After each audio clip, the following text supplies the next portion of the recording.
What happens when the aliens we know and love as predators attack the Marvel Universe? Let's explore the saga unfolding right now in the pages of Predator Kills the Marvel Universe, written by Benjamin Percy, Daniel Picciotto, Marcelo Ferreira, and Frank D'Armata. Before we begin, we do have a tiny request for you. Please tap on that subscribe button and bell icon to never miss an update from us. It is a tiny click on your behalf, but it means the world to us. Thank you.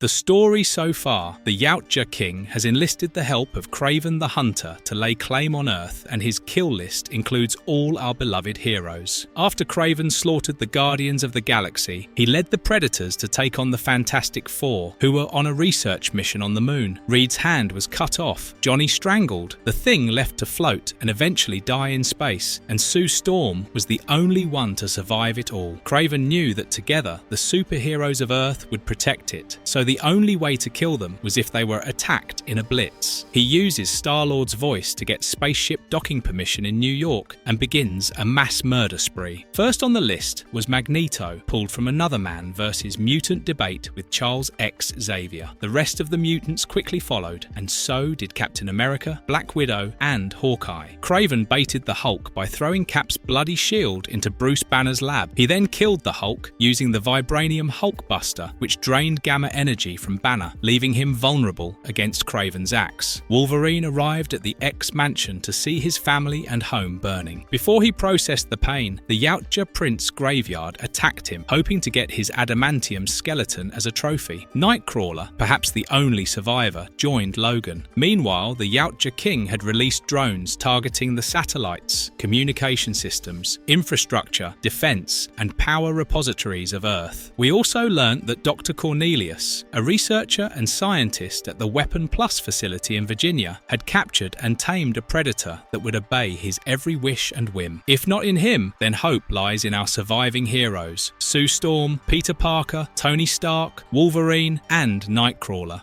Things are bleak. The assault of the Yautja on Earth's power, infrastructure, and heroes continues relentlessly. In New York City, Daredevil, Doctor Strange, and other superheroes have all been killed. The news of the attack on Earth reaches different realms, and the gods hear the plight of man. Thor arrives to help, but the Yautja have prepared for him too. Kraven had spent the time when he was with the Yautja in putting together a perfect kill list, and the Predators had crafted specific weapons for every single name on that list. For Thor, it was a clever little bullet made of vibranium to pierce through his armor and skin. Inside the munition, a gravity well was enclosed, whose power pulled him to Earth's core. As Thor sinks in the magma, some of it sprays out and brings with it the hammer of the mighty god, a hammer that only allows its use to one who is worthy. A predator looks at the hammer and eagerly tries to claim it. What would be a better trophy than Mjolnir? But a rough voice rasps out whether he thinks he is worthy, because he isn't.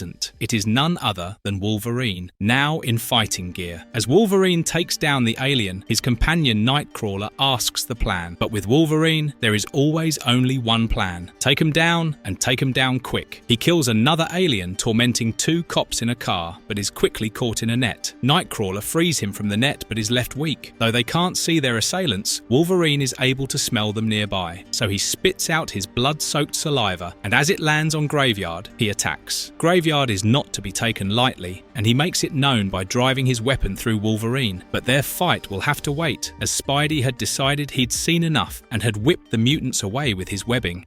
Maybe there's hope. Graveyard attacks Spider-Man, and he is about to crash with Nightcrawler and Logan when Tony comes to the rescue and whisks them away. Before this all began, Kraven had requested for only one trophy: Spider-Man, which is why the aliens immediately reported to him their findings. Meanwhile, Dr. Cornelius and General Pritt prepare Predator X, their weapon, to kill Kraven after identifying him as their leader. They send Predator X as a double agent to move behind enemy lines and stay undetected among his kind. On the moon, Sue Storm infiltrates the Yautja base on the dark side of the moon, as she plans to disrupt the fusion in the core reactor of their base, which is capable of interstellar travel. To cause a mighty explosion, the Predator King attacks her. In New York Harbor, Black Panther arrives from Wakanda with his inviter, Falcon. Falcon thanks him for arriving at New York, as it definitely does not come under his jurisdiction, but the Black Panther tells him that it is Wakanda's honor and duty duty to put an end to the alien invasion, as the Predators were using Wakandan vibranium to cause the mass destruction.